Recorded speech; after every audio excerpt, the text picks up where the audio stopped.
Imagine living in a place where the sun disappears for months. Groceries arrive by plane, milk costs $18, and the nearest hospital is 1,000 kilometers away. Now imagine choosing that life, not out of necessity, but because it offers something the rest of us lost. Between traffic lights and grocery aisles, Canada has nearly 300 remote communities, including 96 with no roads at all. Everything flies in. Winters can kill you in minutes. Darkness lasts for weeks. And yet, these places aren't empty. They're alive, proud, and rooted in cultures thousands of years old. Today, we're heading to some of the most isolated towns in Canada to understand why people stay when everything around them says leave. One community was created by a relocation program that nearly destroyed an entire people, and their descendants still choose to remain. Another lives through 4 months of polar night. One has no road, no ferry, no escape except the sky. And one reinvented itself into a world-famous destination after everyone assumed it was finished. By the end, you won't just know these places. You'll rethink what comfort, community, and home really mean. Ready? Let's go north. Number 10. Grise Fiord, the town that was never meant to exist. Grise Fiord isn't just remote. It's the edge of human possibility. Population, 130. Milk, $20. Flights, $7,000. Winter temperatures, minus 40 degrees Celsius, and 3 to 4 months without sunrise. This community exists because Inuit families were forcibly relocated here in 1953. They were promised better hunting and a way home. They got neither. And yet, their descendants chose to stay. Here, country food isn't tradition. It's survival. Everyone knows everyone. When one person struggles, the whole town moves. An elder once said, "We were brought here, and it wasn't by choice." Grise Fiord isn't about comfort. It's about identity, forged in the harshest place Canada has. If you think Grise Fiord is remote, wait until you see the place that has gone 20,000 years without a single road. Number 9. Old Crow, 20,000 years without a road. Old Crow has 245 people, 0 roads, and a history older than most civilizations. The Vuntut Gwich'in have lived here for 20,000 years, following the porcupine caribou herd. Their food, their culture, their identity. Kids grow up hunting with their uncles. The school teaches Gwich'in. The First Nation governs itself, but flights cost around $1,200. Groceries are triple the price, and the nearest hospital is an 800-kilometer flight away. An elder said, "We are the caribou people. As long as the caribou come, we will be here." The fear? What happens if the caribou stop coming? And if Old Crow feels ancient and isolated, the next community isn't just remote. It's the capital of an Inuit nation shaping its own future. Number 8. Nain, where Inuit self-government meets the Arctic coast. Nain has 1,125 people, no roads, and food prices that make your wallet cry. But it's also the capital of Nunatsiavut, the first Inuit self-governing region in Canada. Here, identity isn't fading, it's thriving. A guide said, "I hunt caribou, take tourists to see polar bears, and I'm home for dinner."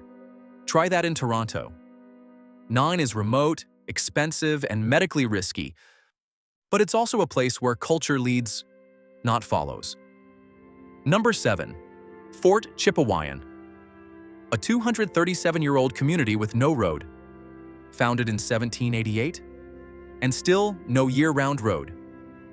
Fort Chipewyan survives on flights, boats, and a winter ice road that climate change is slowly erasing. Some residents work high-paying oil sands jobs.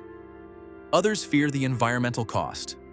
Elders say the fish don't taste the same. This is a community balancing tradition, modern industry, and a landscape that's changing faster than anyone wants to admit. But isolation takes many forms. The next town is over 230 years old and still doesn't have a year-round road. And if Fort Chipewyan feels far away, the next place sits 870 kilometers from the nearest road, where the Arctic Ocean begins. Number 6.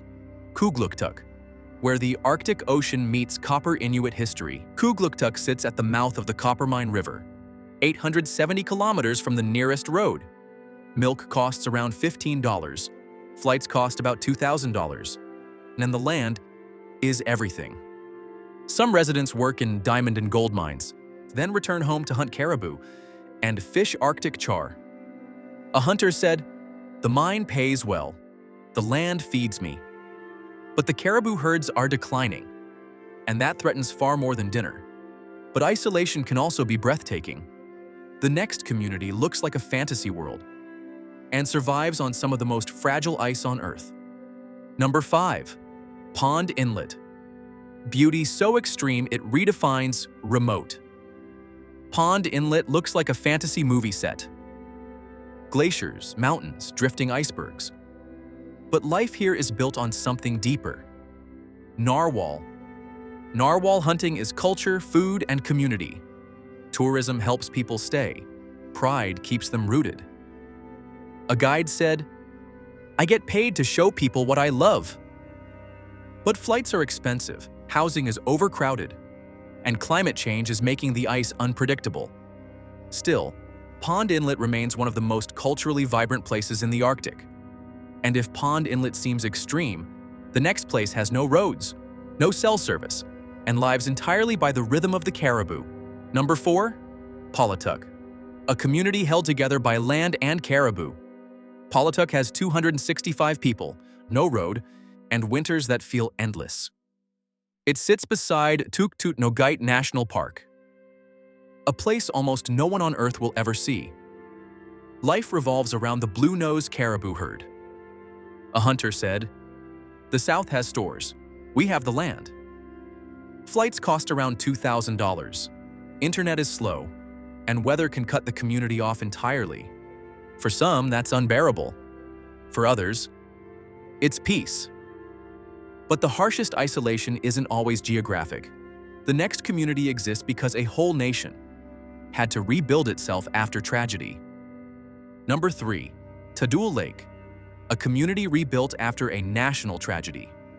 Tadul Lake is one of the most isolated communities in Manitoba, and one of the most powerful. When the Seisiidin were moved against their will in 1956, the consequences were devastating. Hundreds died. The survivors rebuilt here, near the caribou that sustained them for millennia. An elder told us, "They moved us once, and it almost broke us. We moved ourselves here." It's remote, expensive, and scarred by trauma. But it's also a declaration of survival. And if Tadul Lake shows the strength of rebuilding, the next village shows the strength of refusing to leave, no matter how many times the government offers relocation. Number 2. Francois, the fjord town that refuses to die. Francois has 73 people, no road, and cliffs so steep a highway is impossible. The government offered relocation money multiple times. Residents refused every time. A fisherman said, "If I ever leave this place, it won't be on my own 2 feet." Francois is aging, shrinking, and medically vulnerable. But the people who stay are keeping the town alive by sheer will. But isolation can also spark a rebirth. The final community was written off as dying until it reinvented itself and became world famous. Number 1.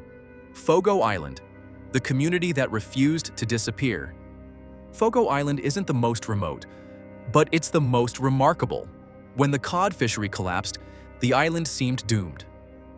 Then Zita Cobb returned home and built the world-famous Fogo Island Inn, where rooms start at $2,000 a night, and profits go back into the community. A fisherman said, "They told us to leave. We stayed. Now we're famous."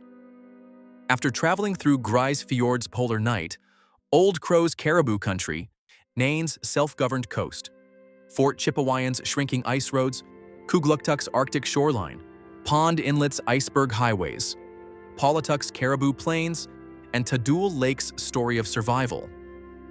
One thing becomes clear. Isolation isn't the enemy here. It's the foundation. These communities don't cling to the edges of the map. They define them. People stay because the land feeds them. Their languages live there, and their identity can't be packed into a suitcase and taken south. They trade convenience for connection, comfort for culture, and access for meaning. In return, they gain something most of us lost. Between commutes and screens, belonging, community, land that teaches you who you are, and a pace of life that doesn't apologize for being quiet. Yes, the challenges are real. Expensive flights, endless winters, dangerous emergencies, and traditions threatened by climate change. But for the people who stay, these aren't sacrifices, they're choices. A fisherman in Francois said, "They'll have to carry me out." A Dean elder in Tadul Lake said, "We are rebuilding. This is ours."